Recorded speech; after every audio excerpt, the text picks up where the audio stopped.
और चलिए अब आपको ग्रेटर नोएडा की एक तस्वीर दिखाते हैं। नोएडा के बाद अब ग्रेटर नोएडा में हॉट स्पॉट वाले एरिया को मशीनों द्वारा सैनिटाइज किया जा रहा है। ग्रेटर नोएडा का अल्फा 1 सेक्टर भी हॉट स्पॉट की सूची में शामिल है। सीईओ नरेंद्र भूषण ने खुद मौके पर खड़े होकर हॉट स्पॉट वाले इलाकों को मशीनों द्वारा सैनिटाइज करवाया। तस्वीरें हम आपको ग्रेटर नोएडा के अल्फा सेक्टर के दिखा रहे हैं, जहाँ पर मशीनों के माध्यम से पूरे इलाकों को सैनिटाइज किया जा रहा है। दरअसल जिन इलाकों में सबसे अधिक मामले सामने आए हैं कोरोना संक्रमण के, उन इलाकों को सबसे पहले हॉटस्पॉट के रूप में चिन्हित किया गया और अब बारी बारी से वहां पर सैनिटाइजेशन का काम करवाया जा रहा है। थोड़ी देर पहले हमने आपको तस्वीर दिखाई थी नोएडा सेक्टर 8 की। यहाँ पर ड्रोन के माध्यम से पूरे इलाके को सैनिटाइज किया जा रहा है, लेकिन आप ग्रेटर नोएडा के अल्फा सेक्टर की तस्वीर देख रहे हैं, जहाँ पर मशीनों के माध्यम से इस पूरे इलाके को सैनिटाइज करवाया जा रहा है। सबसे पहले ये किया गया कि पूरे इलाके को सील किया गया, किसी को भी घर से बाहर निकलने की परमिशन नहीं है। कंप्लीट लॉकडाउन किया गया और उसके बाद जब पूरा एरिया खाली हो गया तब इस पूरे इलाके को सैनिटाइज करवाया जा रहा है। दरअसल सीएम योगी ने कल 66 गाड़ियों को रवाना किया था लखनऊ से। उसका मैसेज यही था कि पूरे यूपी में वो तमाम इलाके जहां पर कोरोना के सबसे अधिक मामले सामने आए हैं, उन इलाकों को पूरी तरीके से सैनिटाइज करवाया जाएगा। और इसी कड़ी में अब एक शहर से तस्वीर सामने आने लगी है। पहले नोएडा सेक्टर 8 से तस्वीर सामने आई, जहां पर ड्रोन के माध्यम से पूरे इलाके को सैनिटाइज करवाया जा रहा है। और अब ग्रेटर नोएडा के अल्फा सेक्टर की तस्वीर हम आपको दिखा रहे हैं। देखिए न्यूज़ 18 पर एक्सक्लूसिव तस्वीर, कैसे मशीनों के माध्यम से इस पूरे इलाके को सैनिटाइज करवाया जा रहा है। और ख़ास बात यह है कि वरिष्ठ अधिकारी भी इस दौरान यहाँ पर मौजूद हैं। सीईओ नरेंद्र भूषण खुद मौके पर मौजूद थे और उन्होंने इस पूरे इलाके के सैनिटाइजेशन के काम को आगे बढ़वाया है। तमाम कर्मचारी भी यहाँ पर मुस्तैदी के साथ डटे हुए हैं। दरअसल मकसद यही है कि संक्रमण को फैलने से रोका जा सके और इसी कड़ी में इन तमाम इलाकों को सैनिटाइज करवाया जा रहा है, जिनको हॉट स्पॉट के रूप में चिन्हित किया गया है। इधर नोएडा के पुलिस कमिश्नर आलोक सिंह ने सील इलाकों में सप्लाई सुचारू रखने का भरोसा दिया है। पुलिस कमिश्नर से बात की हमारी सहयोगी प्रीति श्रीवास्तव ने। पुलिस कमिश्नर हमारे साथ मौजूद हैं, जो हॉट स्पॉट हैं 22 जगह उसका जायजा ले रहे हैं। इस समय ग्रेटर नोएडा में मौजूद है, बात करेंगे। सर ये बताइए 22 स्थानों पे जो हॉट स्पॉट है वहाँ पे अब किस तरीके की तैयारियाँ हैं, किस तरीके से आप लोग कर रहे हैं? देखिए, ये इन हॉट स्पॉट्स को लॉकडाउन करने का निर्णय कल हुआ था और इस निर्णय के तुरंत बाद ही पूरी टीम सक्रिय हो चुकी थी। तैयारियां हमारी पहले से भी थी और कल रात को मध्य रात्रि 12 बजे से ये लॉकडाउन इंश्योर कर दिया गया है। ये सभी 22 के जो हॉटस्पॉट्स हैं और इनकी एक पेरीमीटर डिफाइन करके पुलिस वहाँ पे नियुक्त कर दी गई थी रात से ही। सेक्टर मजिस्ट्रेट और सेक्टर पुलिस अधिकारी वहाँ पर हैं जो लगातार भ्रमणशील हैं और वो ये वहाँ पे सुनिश्चित कर रहे हैं कि ये पूरी तरह से अपने क्षेत्र से कट ऑफ रहे और केवल आवश्यक सेवाएँ और पुलिस, स्वास्थ्य और प्रशासनिक व्यवस्था जो है केवल वही वहाँ पर उपलब्ध रहे। इन क्षेत्रों में सैनिटाइजेशन कराया जा रहा है, उसको सिविल अथॉरिटीज़ और फायर ब्रिगेड के द्वारा कराया जा रहा है। और आज सुबह से ही हम और डीएम दोनों ही इन क्षेत्र में जाकर इस लोगों से वेरीफाई कर रहे हैं कि जो उनकी आवश्यकताएं हैं, जो दूध की आवश्यकता है, सब्ज़ी की आवश्यकता है, वो उन तक पहुँच रही है या नहीं। सरकार के प्रशासन के पास सभी के लिए सब कुछ उपलब्ध है, लेकिन आत्म संयम रखें, समय से सबके पास सब कुछ पहुँचेगा। जी, सब कुछ उपलब्ध है, सब कुछ मौजूद है, व्यवस्थाएं उसके लिए पर्याप्त हैं। थोड़ा संयम की सभी को आवश्यकता है। शुक्रिया न्यूज़ 18 से बात करने के लिए। तो सुना आपने, ये थे नोएडा के कमिश्नर, जिनका साफ कहना था कि लोगों को थोड़ा संयम बरतने की ज़रूरत है। नोएडा में सभी कुछ ज़रूरी है। कैमरा पर्सन विपिन के साथ प्रीति श्रीवास्तव, न्यूज़ 18 नोएडा। कोरोना की महामारी को लेकर किए गए लॉकडाउन के दौरान इमरजेंसी ड्यूटी कर रहे रेल कर्मचारियों और अधिकारियों को संक्रमण से बचाने के लिए नॉर्थ सेंट्रल रेलवे ने सैनिटाइजेशन टनल तैयार की है। नॉर्थ सेंट्रल रेलवे के प्रयागराज मंडल के रेल कोच डिपो में तैयार किए गए सैनिटाइजेशन टनल से गुजरने के बाद व्यक्ति पूरी तरीके से सैनिटाइज होकर ही बाहर निकल रहा है। एक बड़ा कदम यहाँ पर उठाया गया है रेलवे की तरफ से भी। इस टनल को तैयार किया गया है, प्रयागराज मंडल में इस टनल को तैयार किया गया है। जिसको भी इस बात की आशंका है कि वो संक्रमित हो सकता है या फिर वो सैनिटाइज करना चाहता है खुद को, वो इस टनल से गुजर सकता है। और सबसे खास बात है कि इससे गुजरने के बाद आप पूरी तरीके से सैनिटाइज हो जाएंगे। इससे पहले विदेशों से इस तरह की तस्वीर सामने आई थी, जहां पर ऐसी टनल तैयार की गई थी और अब रेलवे की तरफ से भी प्रयागराज मंडल में ये टनल तैयार की गई है, जो पूरी तरीके से आपको सैनिटाइज कर देगी। चल रहा है और उसके ध्यानार्थ ये चीज़ तैयार की गई है। ये लगभग 13 फीट लंबी है, 8 फीट ऊंची है और 4 फीट चौड़ी है और इसमें इसके जो केमिकल्स अप्रूवल के लिए गए हैं और वो फाइनल अप्रूवल जब भी सारी चीज़ों का आ जाएगा तो इसको इस्तेमाल प्रयोग चालू कर दिया जाएगा। और इसमें सैनिटाइज हो सकता है। इसमें जब हाई प्रेशर जेट मशीन लगाई गई है उसके प्रयोग से होगा क्या कि जो भी अंदर आएगा तो वो वेपर के फॉर्म में आएगा, तो पूरी की पूरी बॉडी आदमी की बाल से लेके पैर तक पूरी की पूरी बॉडी सैनिटाइज हो जाएगी और आदमी जब निकलेगा तो सुरक्षित रूप से आगे काम करने के लिए काबिल होगा। कैमरा पर्सन संजीव मिश्रा के साथ सर्वेश दुबे, न्यूज़ 18 प्रयागराज। उधर डिप्टी सीएम केशव प्रसाद मौर्य लोक निर्माण विभाग की तरफ से प्रदेश के सभी 75 जिलों में कम्युनिटी किचन चलवाई जा रही हैं। इसके जरिए जरूरतमंदों को पैकेट बंद खाना और राशन उपलब्ध करवाया जा रहा है। इन्हें बीजेपी कार्यकर्ता, सेवा भारती और दूसरे स्वयंसेवी संगठन संचालित कर रहे हैं। इसका मकसद है कि कोई भूखा न सोए। डिप्टी सीएम खुद इस बात का फीडबैक भी ले रहे हैं।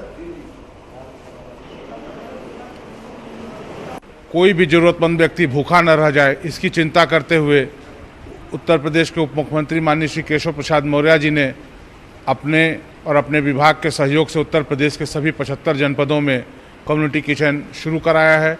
इन कम्युनिटी किचनों के माध्यम से ज़रूरतमंद लोगों को बना हुआ खाना और राशन के पैकेट भी वितरित किए जा रहे हैं। इनका वितरण भारतीय जनता पार्टी संगठन, हमारा विचार परिवार, सेवा भारती या अन्य स्वयंसेवी संस्थाएं जहां आवश्यकता और ज़रूरत बता रही हैं वहां पर किया जा रहा है। कोरोना के खिलाफ पूरा देश एकजुट है। हर कोई जानलेवा वायरस से जंग में अपना योगदान दे रहा है। छोटे बच्चे भी इसमें पीछे नहीं हैं। प्रधानमंत्री राहत कोष में गुल्लकदान, कोरोना से जंग में मासूम का योगदान। कोरोना वायरस पूरी दुनिया के लिए जानलेवा बना हुआ है। देश में लगातार मौत का आंकड़ा बढ़ रहा है। यूपी में भी कोरोना पॉजिटिव की संख्या 300 से ज्यादा है। बड़ी चुनौती स्वास्थ्य सेवाओं को दुरुस्त रखने के साथ ही मरीजों को बेहतर इलाज देने की है। आपदा की इस घड़ी में साथ देने की अपील पीएम मोदी देशवासियों से कर चुके हैं, जिसमें हर कोई अपनी आर्थिक स्थिति के आधार पर योगदान भी दे रहा है। लेकिन कुछ ऐसे भी हैं जो अपने योगदान से सबका मन जीत रहे हैं। इन्हीं में शामिल है हमीरपुर की प्रतिमा राजपूत, जो 6वीं क्लास में पढ़ती हैं। खेड़ा शिलाजीत गाँव की रहने वाली प्रतिमा ने एक अनोखी मिसाल पेश की है। मेरी गोलक में जो रुपए मैंने 1 साल करीब से इकट्ठे किए हैं वो मैं एसडीएम साहब सरीला के माध्यम से प्रधानमंत्री राहत कोष में पहुंचाना चाहती हूं। कम्युनिटी किचन सरीला पहुंचकर प्रतिमा ने अपनी गुल्लक को एसडीएम को सौंपा, जिसके बाद गुल्लक को तोड़ा गया और गुल्लक में जमा चिल्लर को जोड़ा गया, जो पूरे 1442 रुपए थे, जिसे एसडीएम ने पीएम राहत कोष में जमा करा दिया। मेरी नातन है, 1 साल से गुल्लक में पैसा इकट्ठा कर रही है। वो 3-4 दिन से कह रही थी मुझे पैसा ये प्रधानमंत्री राहत कोष में, कोरोना के उसमें देना है मुझे दान। तो मैं एटीएम साहब महोदय के पास गया तो वहाँ दान दे। प्रतिमा का योगदान भले ही पैसों के लिहाज से थोड़ा है, लेकिन इस मासूम बच्ची का जो जज्बा है उसने सबका दिल जीत लिया। Bureau report, news 18। और लॉकडाउन के दौरान लोग कैसे अपना वक्त बिता रहे हैं, चलिए आपको ये भी दिखाते हैं।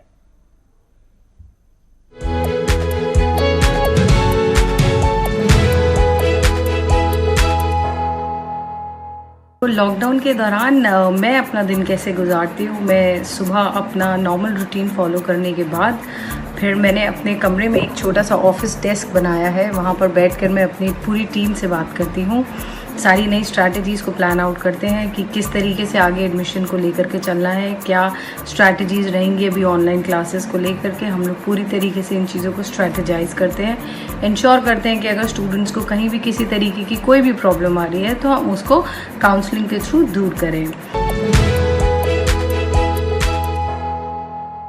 और एक बड़ी खबर मुजफ्फरनगर से आ रही है, जहां पर नरेश टिकैत को होम क्वारंटीन किया गया है। पूरे परिवार को क्वारंटीन किया गया है। सिसौली गांव में एक कोरोना पॉजिटिव मिला है। भारतीय किसान यूनियन के अध्यक्ष नरेश टिकैत, जिनको पूरे परिवार के साथ होम क्वारंटीन किया गया है। और सीएम इस वक्त प्रेस कॉन्फ्रेंस कर रहे हैं। हम आपको सीधे वहीं पर लेकर चलते हैं। नोट करें कि जो 40 जनपद आज हमारे कोरोना पॉजिटिव के 410 केसेज के साथ प्रदेश के आंकड़ों को ज्यादा संवेदनशील बना रहे हैं।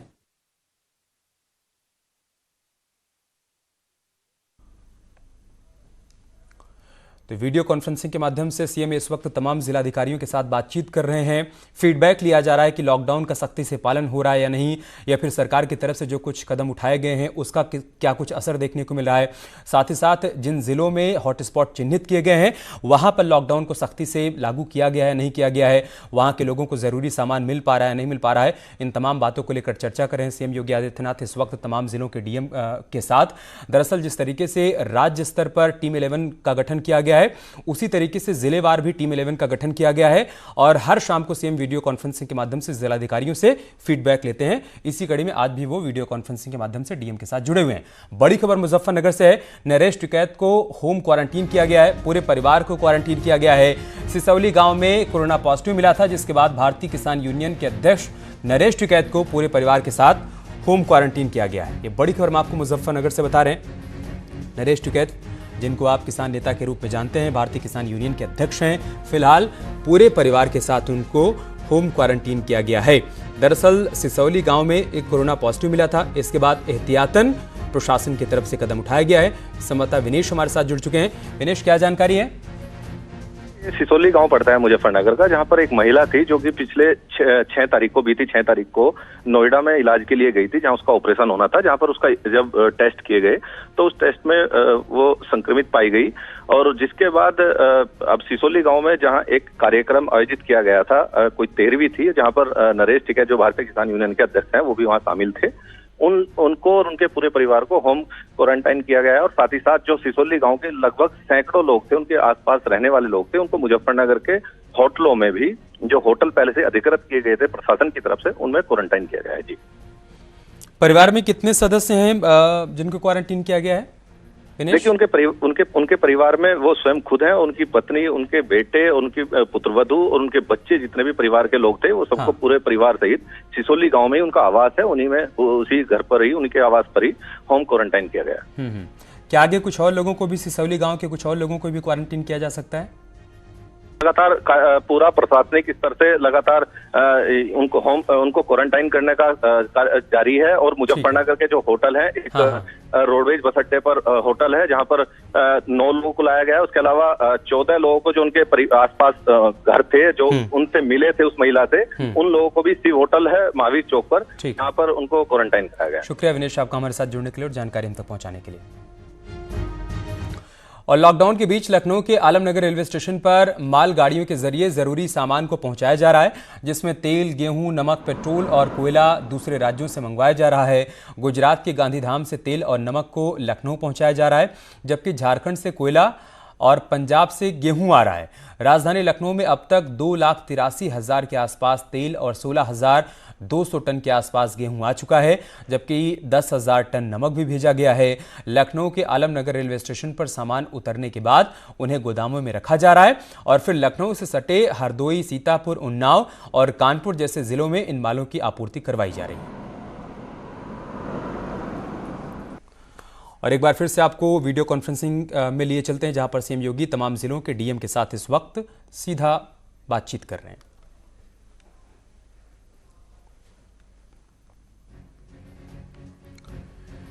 तो वीडियो कॉन्फ्रेंसिंग की तस्वीर हम आपको दिखा रहे हैं। सीएम योगी इस वक्त डीएम के साथ संवाद कर रहे हैं, समीक्षा कर रहे हैं इन तमाम बातों की कि जो भी इंतजाम किए गए हैं वो व्यापक हैं या कहीं पर कोई कमी है और क्या कुछ कदम उठाए जाने चाहिए, और साथ ही साथ लॉकडाउन का सख्ती से पालन हो रहा है या नहीं हो रहा है, या कुछ लोग अभी भी लॉकडाउन का उल्लंघन कर रहे हैं। इसके अलावा जिन जिलों में हॉटस्पॉट चिन्हित किए गए हैं, जिन इलाकों को पूरी तरीके से सील किया गया है, वहां पर आवश्यक वस्तुएं लोगों के घरों तक पहुंच पा रही हैं या नहीं पहुंच पा रही हैं, या किसी प्रकार की कोई दिक्कत आ रही है, इन तमाम बातों को लेकर इस वक्त सीएम योगी डीएम के साथ वीडियो कॉन्फ्रेंसिंग कर रहे हैं। इससे पहले उन्होंने टीम 11 के साथ बैठक की थी और उसमें भी समीक्षा की गई थी कि सरकारी इंतजामात पर्याप्त हैं या कुछ और कदम उठाए जाने की भी ज़रूरत है। इसके बाद अब वो ज़िलेवार वीडियो कॉन्फ्रेंसिंग के माध्यम से समीक्षा कर रहे हैं कि किस ज़िले में क्या हालात बने हैं और वहाँ पर सरकारी सुविधाएं लोगों तक पहुँच पा रही हैं, नहीं पहुँच पा रही हैं। स्वास्थ्य सेवाओं को लेकर जो कुछ कदम उठाए गए हैं, लैब बढ़ाने की बात कही गई है, इसके अलावा आइसोलेशन सेंटर्स को बढ़ाने की बात कही गई है, और जिन लोगों को क्वारंटीन किया गया है उन तक उचित इलाज पहुंच पा रहा है, नहीं पहुंच पा रहा है, इन तमाम बातों की समीक्षा इस वक्त सीएम योगी आदित्यनाथ कर रहे हैं। तो एक्शन मोड में है सीएम। सुबह से लेकर शाम तक उनकी तरफ से बैठकों का दौर चलता रहता है और इसी कड़ी में इस वक्त वो वीडियो कॉन्फ्रेंसिंग कर रहे हैं डीएम के साथ। हम एक छोटा सा ब्रेक लेंगे, जल्द होगी वापसी।